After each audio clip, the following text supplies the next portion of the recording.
चाय पर चर्चा in association with UPS Lakshmi, LPS Bosad, powered by Ganga tea, ताजगी भरा जोश। नमस्कार, जनता टीवी के खास कार्यक्रम चाय पर चर्चा में आपका बहुत स्वागत है in association with UPS Lakshmi, LPS Bosad और मैं हूं आपके साथ रितेश कुमार गौतम। जिस तरह चाय के शौकीन मौसम नहीं देखते चाय पीते समय, उसी तरह राजनीति भी मौसम नहीं देखती है। राजनीति सप्ताह के 7 दिन, साल के 12 महीने लगातार होती है। हरियाणा में लोकसभा चुनाव के बाद अब समय आ चुका है विधानसभा चुनाव का और राजनीतिक मौसम भी करवटें बदलता हुआ नजर आ रहा है। चाय पर चर्चा के खास कार्यक्रम में आज हम बात करेंगे जनता से जुड़े तमाम मुद्दों पर और साथ ही साथ किस तरह से राजनीतिक विमर्श इस वक्त करवटें ले रहा है, बदलाव ला रहा है। इसी पर बातचीत करने के लिए आज हमारे खास मेहमान हैं गुरुग्राम में कांग्रेस पार्टी के वरिष्ठ नेता पंकज डावर जी। डावर साहब का बहुत स्वागत है हमारे खास कार्यक्रम चाय पर चर्चा में। पंकज डावर जी के बारे में आप सभी बहुत अच्छे तरीके से जानते हैं कि गुड़गांव में जनहित के मुद्दों की बात हो, विपक्ष के चेहरे की बात हो और कांग्रेस पार्टी की आवाज बुलंदियों तक पहुंचाने की बात हो तो आपको पंकज डावर जी गुरुग्राम की अनेकों कॉलोनियों में लोगों के साथ मिलते जुलते नजर आ जाएंगे, जनता से जुड़े मुद्दे उठाते हुए आपको नजर आएंगे। चलिए बातचीत की शुरुआत करते हैं पंकज डावर जी के साथ। डावर साहब, मेरा पहला सवाल आपसे यही है, लोकसभा चुनाव अभी संपन्न हुए और बहुत शानदार नतीजे कांग्रेस पार्टी के पक्ष में आए हैं, लेकिन अब बात आगे बढ़ गई है। विधानसभा चुनाव की बात हम कर रहे हैं, यानी लोकसभा चुनाव के बाद और विधानसभा चुनाव से पहले किस तरह का है सर प्रदेश का राजनीतिक मौसम, किस तरह की सियासी गर्मी अब आप देख रहे हैं? देखिए, सबसे पहले मैं आपके सभी दर्शकों का अभिवादन करता हूं, धन्यवाद करता हूं और आपकी टीम को भी बहुत बहुत बधाई देता हूं ऐसे कार्यक्रम के लिए। देखिए, लोकसभा चुनाव में जो नतीजे आए उसने इस भाजपा सरकार को पूरे तरीके से हिला कर रख दिया। आज जिस तरीके से लोगों के अंदर जन आक्रोश है वो वोट के रूप में आज देखने को मिला। कांग्रेस पार्टी की तरफ लोगों का जो रुझान ऐसा उमड़ कर आया, लोगों ने अपना मन बना लिया है और आज चारों तरफ बदलाव की मैं तो कहता हूँ आंधी चल रही है। तो दावे के साथ मैं कह सकता हूँ कि आने वाला समय कांग्रेस का है और आने वाले विधानसभा चुनाव में पूर्ण बहुमत की सरकार हमारी बनने जा रही है। डावर साहब, लगातार कांग्रेस पार्टी इस वक्त जमीन पर नजर आ रही है। विपक्ष के तमाम मुद्दों की बात हो, जनता से जुड़ी हर एक बात हम करें, उसको लेकर कांग्रेस पहले के मुकाबले और पुरजोर तरीके से आवाज उठा रही है, लगातार उठाती नजर आ रही है। अभी जो बदलाव है, आप इस बदलाव को किस तरह से रीड कर पा रहे हैं? देखिए, मैंने कहा कि बदलाव की आंधी चल रही है। लोग आज दुखी है, लोग चारों तरफ आज आप देखिए आक्रोश ही आक्रोश है। चाहे किसानों की बात हो, चाहे जवानों की बात हो, चाहे महिलाओं की बात हो, हर तरफ आज ये सरकार विफल साबित हुई है और लोगों ने इस तरीके का माहौल देखा कि ऐसा कभी देखने को मिला। चारों तरफ आप देखिए एक त्राही आम है, तो अपना मन लोग बना चुके हैं और कांग्रेस तो पिछले 10 साल से लोगों की आवाज़ भरपूर तरीके से उठा रही है और लोकसभा के चुनाव के नतीजे के बाद लोगों के मन में भी अब ऐसी भावना आ गई है कि कांग्रेस की सरकार आ रही है और भाजपा की सरकार जा रही है। बिल्कुल, कांग्रेस की सरकार आ रही है और भाजपा की सरकार जा रही है, डावर साहब का ये कहना है। डावर साहब, अभी हाल ही में कांग्रेस पार्टी का कार्यकर्ता सम्मेलन गुरुग्राम जिले में आयोजित हुआ है और उसमें जो भीड़ इकट्ठी हुई वो शानदार नजर आ रही है। ये जो भीड़ है, ये जो रिस्पॉन्स है जनता का, ये क्या कुछ दर्शाता है? इसे आप किस तरह से देख पा रहे हैं? देखिए, लोकसभा के नतीजों के बाद मैं बोला कि लोगों के अंदर एक उत्साह, एक अलग तरह की भावना, जिस तरीके से कांग्रेस दस्तक दे रही है, आज लोगों ने फिर अपना मन बना लिया। और कार्यकर्ता सम्मेलन में माननीय हमारे भूपेंद्र सिंह हुड्डा जी, हमारे उदय भान जी कार्यकारी अध्यक्ष और राज बब्बर जी, इनके विचार लोगों ने सुने और एक ऐसी भावना पैदा हुई कि भाई अब तो समय आ चुका है। और जिस तरीके से राज बब्बर जी ने भी दोहराया कि जितना रिस्पॉन्स उनको इस लोकसभा चुनाव में मिला, इतना प्यार लोगों का मिला, लोगों ने अपने दिल के अंदर आज राज बब्बर जी को जिस तरीके से बसाया, तो इस तरीके से हमें पूरी उम्मीद नजर आ रही है कि हम पूरे गुड़गांव जिले में चारों की चारों सीटें बिल्कुल 100% कांग्रेस में हक में लाने का काम करेंगे। सर, चूंकि आपने राज बब्बर जी का जिक्र कर दिया, इसलिए सवाल मेरा घूम के एक बार फिर लोकसभा चुनाव पर है। बहुत निकट रहा इस बार का मार्जिन, पिछले 2 चुनावों को देखें तो एक बहुत बड़ी विक्ट्री भारतीय जनता पार्टी ने यहां से हासिल की। लेकिन 2024 का चुनाव एक ऐसा चुनाव रहा जहां पर हार और जीत का मार्जिन 1 लाख से भी नीचे आ गया और इस बात की प्रशंसा खुद राज बब्बर साहब करते नजर आए हैं। यानी इसे आप मानते हैं कि ये कांग्रेस पार्टी के लिए सकारात्मक संदेश है आने वाले चुनावों की दृष्टि में? देखिए 2019 में लगभग 4 लाख वोटों से हमारी हार हुई और अब आप देखिए लगभग 70,000 वोटों से एक मामूली हम अंतर से हम लोग हार गए। लेकिन इस हार में भी मैं कहता हूं कि उनकी जीत से ज़्यादा हमारी हार के चर्चे हैं आज। राज बब्बर जी को लोगों ने अपने दिल में बसाया, अपने सर माथे लगाया। जिस तरीके से उन्होंने चुनाव लड़ा, काबिले तारीफ जनता उनका चुनाव लड़ती नजर आई यहाँ पर। और देखिए कांग्रेस के सभी कार्यकर्ताओं ने मिलकर एक ऐसा चुनाव लड़ा कि जिसकी प्रशंसा आज पूरे देश में आपको देखने को मिल रही है। और मैं फिर दावे के साथ कहता हूं कि हमारी सरकार, कांग्रेस की सरकार बिल्कुल दस्तक दे रही है और बिल्कुल आने को है। लगातार लोगों के बीच जा रहे हैं, अलग अलग कॉलोनियों का रुख कर रहे हैं। लोगों की समस्याएं बहुत तरह की हैं गुरुग्राम में। कहने को ये शहर बहुत महानगर है, दुनिया की बड़ी बड़ी कंपनियों के यहाँ पर ऑफिसेस खुले हुए हैं, लेकिन लोगों की समस्याएं बहुत ज्यादा हैं। इसके पीछे क्या कारण है? और जब आप लोगों के बीच जा रहे हैं तो किस तरह की लोगों की शिकायतें हैं, समस्याएं, उनका समाधान किस तरह से हो पाए? देखिए जिस तरीके से कूड़े की स्थिति है आज, मुझे बड़ा दुर्भाग्य और बड़ा दुख होता है कहते हुए कि ऐसा लगता है कि अगर हम गूगल पे लिखेंगे गुरुग्राम तो शायद लिखा आएगा कूड़ाग्राम। आज इस तरीके के हालात गुड़गांव में, कूड़े के ढेर, एक ऐसा महसूस होता है कि ये मिलीनियम सिटी के हाल है। इसको हम साइबर सिटी का दर्जा देते। किस किस नाम से हम लोगों ने इस गुरुग्राम को, गुड़गांव से आप गुरुग्राम बनाया और आज आपने उसको कूड़ाग्राम बना दिया। अब हम कॉलोनियों में जिस तरीके से लोगों से मिलते हैं, आप देखिए जल भराव की ऐसी भयानक स्थिति आज गुड़गांव में है। पीछे भी देखिए दुर्घटना हुई, जगह जगह जल भराव है, कूड़ों के ढेर लगे पड़े हैं। अभी मैं सुबह भी एक कॉलोनी में गया, यहाँ की विष्णु गार्डन कॉलोनी है, तो आप यकीन मानिए बुजुर्ग औरतें वहाँ पर सच के आंसू बहा रही थी कि भाई हम लोग नरक में रह रहे हैं, जहाँ पर 1-1 लाख रुपए की ज़मीन है और आज वहाँ पर मूलभूत सुविधाओं के लिए लोग तरस रहे। ऐसी सरकार, ऐसा दिन देखने के लिए लोगों ने चुना था। कहाँ है वो विधायक? इतने बड़े बड़े बोर्ड, इतने बड़े बड़े पोस्टर आज दीवारों पे लिखे स्वच्छता अभियान के, स्वच्छता करेंगे, आओ बनाए स्वच्छ गुड़गांव। कोई जन सेवक है, कोई सा सेवक है, ऐसी सेवा कर रहे हैं। आप जनता के बीच में जाओ, लोग जूते मारने का काम करेंगे। आज नेताओं की हालत यहाँ पर आप देखिए जाकर, इतना बुरे हालात है। कोई नेता भाजपा का लोगों के बीच में नहीं जा सकता। जिस तरीके से गुड़गांव का बेड़ा करक करने का काम करा, भ्रष्टाचार का अड्डा बनाकर रख दिया। निगम की प्रणाली सदा से विवादों के घेरे में रही है और हम कई बार यहाँ पर जो अपने कमिश्नर साहब है उनको कई बार आग्रह कर चुके कि यहाँ की स्थिति को संभालो। पीछे मुख्यमंत्री जी आए थे, 7 दिन का अल्टीमेटम दे गए। जो अधिकारी मुख्यमंत्री को कुछ नहीं समझ रहे, वो आम जनता को क्या समझेंगे? तो मुख्यमंत्री जी को भी मैं आपके माध्यम से आग्रह करता हूँ कि गुड़गांव की सुध लो। ये गुरुग्राम से पहले गुड़गांव ही अच्छा था। आप लोगों ने जो हालात कर दिए, बहुत दयनीय स्थिति है। आप चूंकि मुद्दों की बात आपने की पंकज रावत जी, आपने जल भराव की बात की, बारिशों का सीजन है। देखिए आपसे जब मुलाकात करने के लिए हम लोग आ रहे थे अपनी टीम के साथ, जगह जगह जल भराव की समस्या हमें देखने को मिली। ये हालात कोई एक सीजन के नहीं है, लगातार साल दर साल, मानसून दर मानसून इस तरह की समस्याएं हम सभी के सामने। समाधान क्यों नहीं हो पाया इस समस्या का? जो मूलभूत समस्या है, चाहे वो ऑफिस जाने वाला सुबह कोई कामगार हो, स्कूल जाने वाले बच्चे हो, हर एक नागरिक को इससे दो चार होना पड़ता है। भाई साहब पिछले 10 साल से भाजपा की सरकार यहाँ पर है। आप एक चीज़ देखिए, 10 साल के अंदर क्या सुधार करा। हर बार दावे करे जाते हैं कि अगली बार यहाँ जल भराव नहीं होगा, अगली बार नहीं होगा। जो सरकार एक सरकारी अस्पताल नहीं दे पाई, लोग आज खून के आंसू बहाने को मजबूर है। एक सरकारी अस्पताल के लिए भीख मांग रहा है आज हमारा शहर। एक आप अस्पताल के अलावा आप देखिए बस अड्डे के क्या हालात है, कुछ भी नहीं है। आज मूलभूत सुविधाओं के नाम पर शून्य, नील बटा सन्नाटा।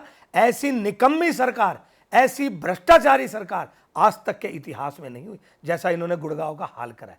कुछ भी नहीं। पिछले 10 साल में सिर्फ जुमलेबाजी, झूठे वादे, झूठे इरादे, इनका सिर्फ और सिर्फ ये चल रहा जो कि सरासर गलत है। और इस तरीके से इस बार जनता इनको बाहर करने का काम करेगी। टूट गई विकास की डोर, आओ चले कांग्रेस की ओर। आज लोग ये नारा बुलंद करते हुए कांग्रेस के साथ कंधे से कंधा मिलाकर चल रहे हैं। पंकज रावत जी, आप विपक्ष के नेता के तौर पर जनता से कंधा मिलाकर चल रहे हैं, लोगों की समस्याओं को जान रहे हैं, उनके दुख, उनके दर्द में आप साथ खड़े नजर आ रहे हैं। आपकी तैयारी को देखकर इस सवाल दिमाग में आता है कि इस बार पंकज रावत जी विधानसभा चुनाव में उतरने के लिए पूरी तरह तैयार हैं? कांग्रेस पार्टी अगर टिकट देती है तो आपकी तैयारी किस तरह की है पंकज रावत जी? देखिए भाई साहब, मैं बाई बर्थ कांग्रेसी हूँ। मेरे ब्लड में ही कांग्रेस है। अगर आप खून निकालोगे ना तो शायद कांग्रेस ही निकलेगा। कांग्रेस के अलावा कुछ है ही नहीं। सिर्फ दिमाग के अंदर 24 घंटे एक ही लक्ष्य, एक ही ध्यान कि कांग्रेस की सरकार बने, इसके अलावा दिमाग में कुछ नहीं है। कांग्रेस पार्टी लड़वाएगी, बिल्कुल 100% तैयार हूं। नहीं तो कांग्रेस पार्टी जिसको टिकट देगी उसका झंडा बुलंद करने का काम उनका एक छोटा सा कार्यकर्ता करेगा। लेकिन कांग्रेस के प्रति दिल के अंदर जो भावना है वो मैं आपको बातों में बयान नहीं कर सकता। सिर्फ और सिर्फ कांग्रेस। पंकज डावर जी, लेकिन अभी हाल ही में हमने देखा किस तरह से जो फॉर्म जो हैं वो निकाले गए हैं कांग्रेस पार्टी द्वारा आवेदकों के, अगर किसी को चुनाव लड़ना है तो उस फॉर्म की कॉपी आपने खरीदी है या फिर अभी तक अभी इंतजार है उसके लिए डावर साहब? देखिए, फॉर्म की कॉपी खरीदने की आवश्यकता नहीं है। फॉर्म पार्टी ने निकाला है, उसके लिए डीडी लगेगा, जो सिस्टम है, तो फॉर्म बिल्कुल भरेंगे। देखिए, जहाँ तक आपने कहा तैयारी, तैयार हम इस चुनाव के लिए तैयार है। पार्टी विश्वास जताएगी तो 100% मैं कहता हूं कि जनता के आशीर्वाद से, हमारे नेताओं के साथ से यहाँ की सीट हम कांग्रेस की झोली में डालने का काम करेंगे। इसमें कोई दो राय नहीं। आज जनता पूरे तरीके से कांग्रेस के साथ है, अपना मन बना चुकी है। चुनाव नजदीक हैं, अगर आपको मौका मिलता है चुनाव लड़ने का और जिस तरह से तैयारी आपकी, जिसका जिक्र आप लगातार कर रहे हैं, क्या कुछ ऐसे मुद्दे हैं, कौन सी ऐसी बातें हैं जिसको लेकर आप जनता के बीच अब लगातार जा रहे हैं? हालांकि लेकिन चूंकि विधानसभा चुनाव नजदीक है, ऐसे में इसकी महत्ता जो है वो बढ़ जाती है अपने आप। ऐसे कौन से मुद्दे हैं वो? देखिए, हम बारीकी से हर मोहल्ले में, हर वार्ड में बहुत बारीकी से चीज़ों को देख रहे हैं कि इंफ्रास्ट्रक्चर की कहाँ पर कमी है, किस चीज़ में सुधार होना चाहिए, कहाँ अधिकारियों की गलती, कहाँ हमें क्या बदलने की ज़रूरत है। हम हर चीज़ों को बहुत बारीकी के साथ देख रहे हैं। लेकिन जो सबसे पहले यहाँ पर ज़रूरत है वो सरकारी अस्पताल की। आज गरीब आदमी के पास पैसा नहीं है। एक आदमी को चाहिए क्या सरकार से? रोटी, कपड़ा और मकान। कोई सरकार से हिस्सा नहीं मांग रहा। आज अगर रोटी, कपड़ा और एक हम मकान के लिए भी तरस रहे, एक इलाज के लिए तरस रहे, क्या सिस्टम है? सारा सिस्टम कोलैप्स हो चुका है। सबसे पहले मूलभूत सुविधाओं का ध्यान रखा जाएगा, बाद में बाकी इंफ्रास्ट्रक्चर की तरफ ध्यान होगा। सबसे पहले सरकारी अस्पताल, उसके बाद बस अड्डा। सरकारी अस्पताल एक नहीं, गुड़गांव में कम से कम 4 या 5 की आवश्यकता है, बड़े तर्ज पे, क्योंकि पॉपुलेशन दिन प्रतिदिन बढ़ रही है। इनके अलावा जितनी भी कॉलोनियाँ हैं, आप देखिए, चाहे 900 मीटर के दायरे की बात करें, मैं कहता हूँ कि आपने 900 मीटर के दायरे का एक बहाना ले लिया सरकार ने, कोर्ट का। 900, 800, 700, 600, 300, 100 रहते तो इंसान ही होंगे, इंसान ही बस रहे ना, कोई जानवर नहीं बस रहे वहाँ पर। लेकिन आप वहाँ पर सुविधा देखो, लेंटर माफिया एक एक लेंटर डालने का पैसा ले रहे, बिजली वालों का सिस्टम देखो, हर चीज़ में मैं कह रहा हूँ भ्रष्टाचार इस कदर चरम पर है जिसका कोई अंदाज़ा नहीं है। भ्रष्टाचार पे अंकुश लगाया जाएगा। सरकार बनने के साथ ही इन भ्रष्टाचारी अफसरों को अंदर डालने का काम किया जाएगा। बिल्कुल कोई संकोच नहीं, चाहे कोई भी अधिकारी हो जो भ्रष्टाचार में लिप्त पाया जाएगा। जनता की सेवा करने के लिए चुना गया है। को इस तरीके से ड्रामेबाजी नहीं चलेगी कि आप खून पसीने की कमाई को आप लोग हराम की कमाई समझ के उड़ाओ। बिल्कुल नहीं होगा। विकास के दम पर, केवल और केवल विकास, एक ही वादा विकास, विकास के दम पर वोट मांगने का काम किया जाएगा।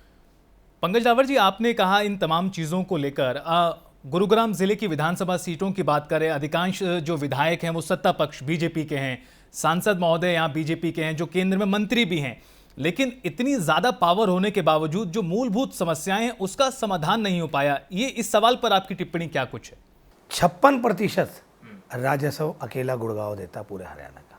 उसके बाद भी अगर समस्याओं का समाधान नहीं आ रहा तो एक बहुत बड़ा क्वेश्चन मार्क है। मैं तो जनता से भी अपील करता हूं कि अगर आपका हाउस टैक्स का एक बिल भी गलत आ गया ना, आपके अधिकारी जूते घिसवा देंगे।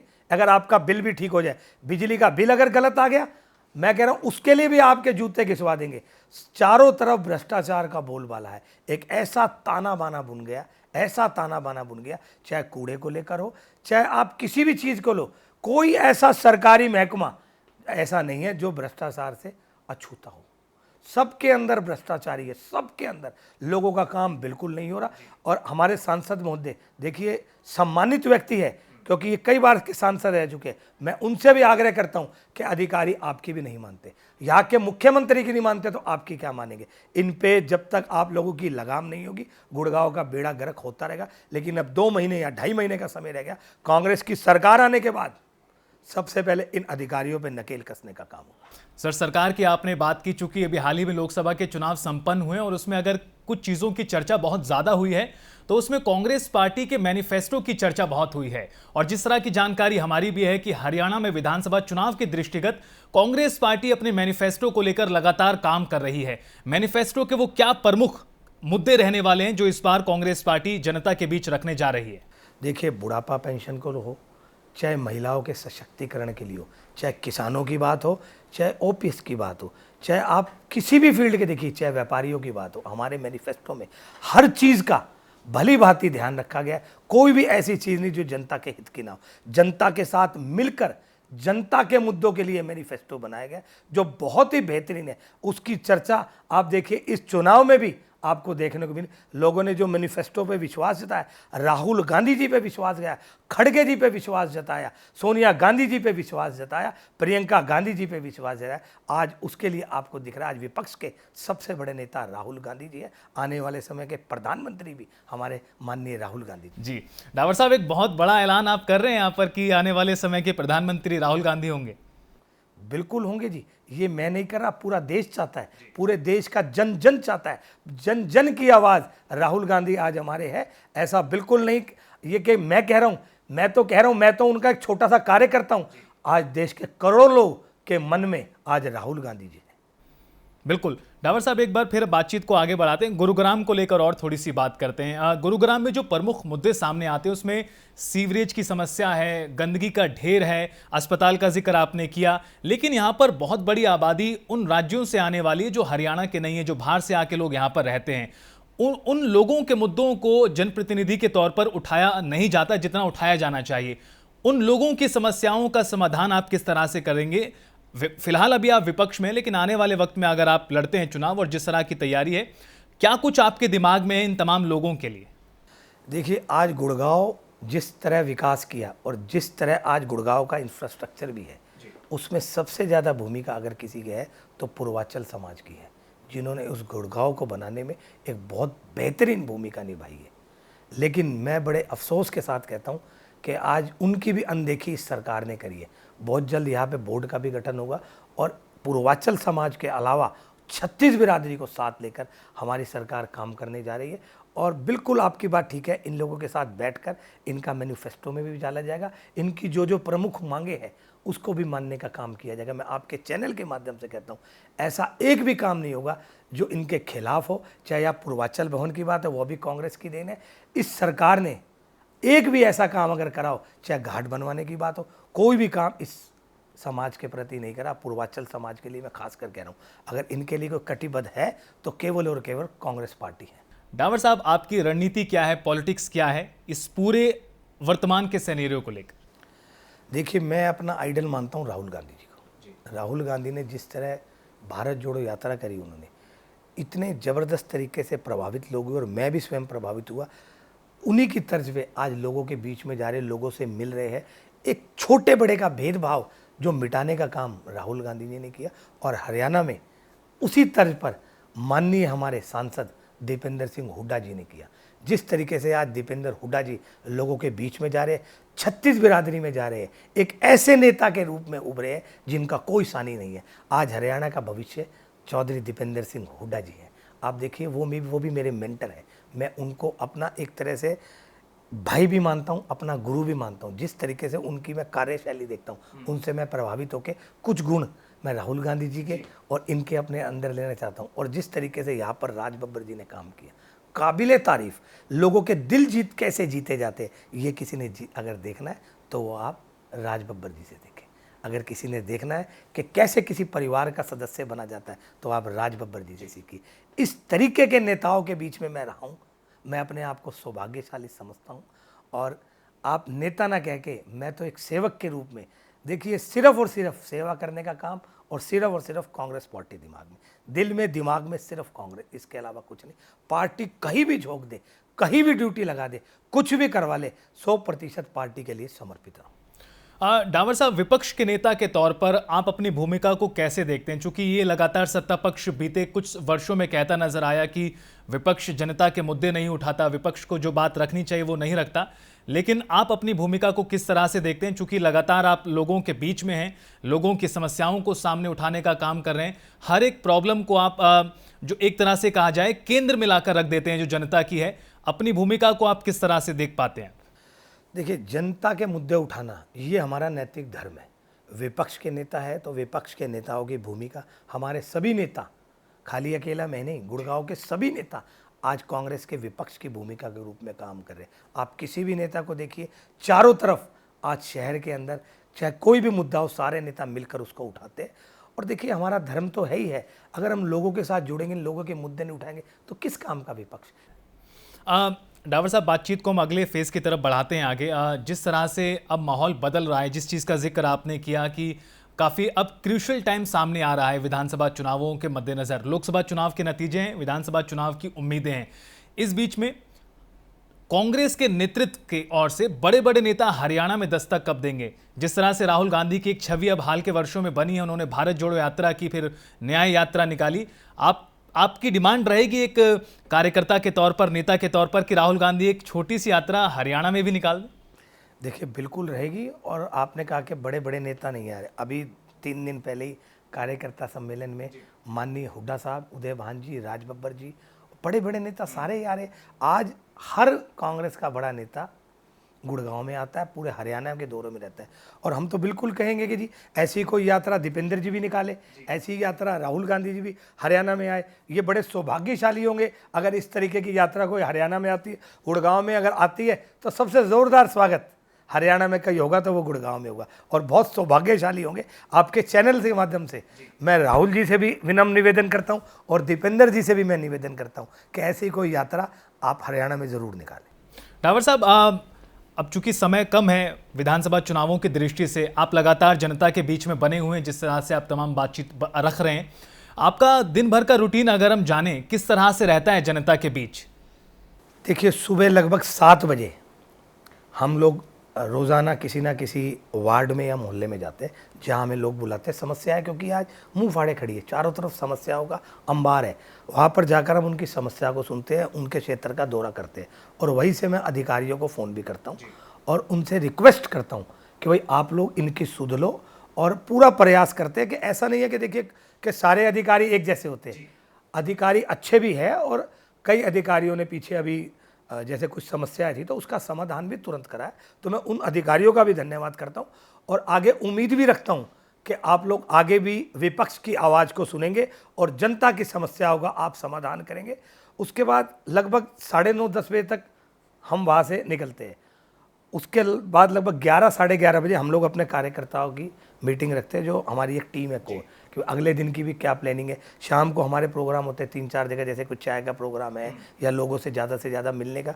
अब इस तरीके का चल रहा है कि हम लोगों के पास किसी भी तरीके का अब नेगेटिव पॉलिटिक्स के लिए हमारे पास कोई स्थान नहीं। कांग्रेस पार्टी में टिकटों के बंटवारे को लेकर हालिया दिनों में बहुत ज़्यादा चर्चाएं रही। कांग्रेस पार्टी कहती है कि मेरिट के आधार पर और पूरा जो समीकरण है उसको साथ कर ही ध्यान में रखकर सारे काम किए जाते हैं। गुरुग्राम को लेकर माना जाता है, जिस तरह की यहाँ की आबादी है, पंजाबी आबादी बहुल क्षेत्र है, और जिस तरह के नतीजे हैं वो भी इस चीज़ को दर्शाते हैं। आप खुद उस समाज से आते हैं। और डावर साहब, किस तरह से देखते हैं आप अपने आप की उम्मीदवारी को इस स्थान पर? देखिए, मैंने पहले भी कहा कि मैं सिर्फ और सिर्फ कांग्रेस का सिपाही हूँ। कांग्रेस पार्टी अगर विश्वास जताती है, जनता का आशीर्वाद मिलता है, तो 100% यहाँ से चुनाव भी लड़ेंगे और जीतेंगे। आज लोगों का रुझान भी है। पिछले 10 साल से लगभग मैं कांग्रेस के प्रति ही समर्पित और ग्राउंड पे मेहनत कर रहा हूँ। इसमें कोई मुझे कहने में संकोच नहीं है कि मैं जनता के बीच में रहने वाला आदमी हूँ, जनता के साथ ही रहता हूँ।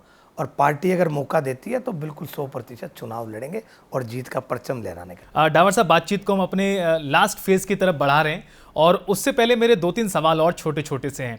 अब जिस तरह से इन पूरे हालातों को लेकर बातचीत हुई है, एक तरह से बदलाव नज़र आ रहा है। आप लगातार कह रहे हैं कांग्रेस पार्टी पूरी मजबूती के साथ जनता की आवाज़ को उठा रही है और आने वाले में समय में सरकार आपकी बनेगी, ये भी आपका दावा है। इस मजबूती के बीच तमाम मुद्दे भी आपके शामिल हैं, लेकिन उसके बावजूद भी कुछ स्थानों पर कमी रह जाती है। हम गुरुग्राम की बात करें, लंबे समय से गुरुग्राम में कांग्रेस पार्टी विजय पताका नहीं फहरा पाई है, लेकिन जिस तरह 2024 के नतीजे सामने लोकसभा चुनाव के, विधानसभा चुनावों को भी हम ध्यान में रखते हैं, तो अब आपको लगता है कि इस बार बदलाव होने जा रहा है? 100% बदलाव की आंधी चल रही है और बदलाव होगा। लोग बहुत बुरे तरीके से दुखी है आज सरकार से। मैं तो आपसे भी आग्रह करता हूं कि आप लोग बिना किसी नेता के आप ग्राउंड रिपोर्टिंग करें तो आपको नजर आएगा कि क्या असर है। आज लोगों के अंदर अंडर करंट के अलावा ऊपर भी करंट है। लोग इस सरकार को चलता करने का पूरा मन बना चुके हैं। ये सरकार किसी कीमत पर हरियाणा में आने वाले नहीं हैं। और खासकर गुड़गांव में जिस तरीके से इन्होंने भ्रष्टाचार का अड्डा बनाया, आज कूड़ाग्राम बनाया, आज डूबता गुरुग्राम बनाया, और अस्पताल विहीन गुड़गांव बनाया, सरकारी स्कूल विहीन गुड़गांव बनाया, इन सब मुद्दों पर जनता इस बार इनको बाहर करने का काम करेगी और कांग्रेस 100% जीतेगी। डावर साहब, एक आखिरी सवाल और एक आखिरी सवाल इस लिहाज से, विधानसभा के चुनाव नजदीक हैं, कांग्रेस पार्टी क्या कुछ करने जा रही है, किस तरह का कमाल विधानसभा चुनाव में करने जा रही है, और जो लगातार पूछा जाता है मुख्यमंत्री कौन होगा? देखिए, मुख्यमंत्री जो है वो हमारे पार्टी हाईकमान बिल्कुल वो करते हैं, लेकिन अगर आप सिनेरियो देखें तो मैं फिर कहता हूं कि चौधरी भूपेंद्र सिंह हुड्डा जी के नेतृत्व में सरकार बनने जा रही है। इस बात को कहने में मुझे कोई ज़रूरत नहीं। जिस तरीके से उन्होंने ये कमाल दिखाया अभी लोकसभा में, विधानसभा में भी वही होना है। इन्हीं के नेतृत्व में चुनाव लड़ा जाएगा और मैं फिर कहता हूं कि मुख्यमंत्री भूपेंद्र सिंह हुड्डा जी बनेंगे। जी, पंकज डावर जी, आपका बहुत शुक्रिया, आप हमारे साथ जुड़े और इस पूरी बातचीत के लिए बेबाकी के साथ आपने तमाम मुद्दों को हमारे सामने रखा है। आप देख रहे थे जनता टीवी का खास कार्यक्रम चाय पर चर्चा।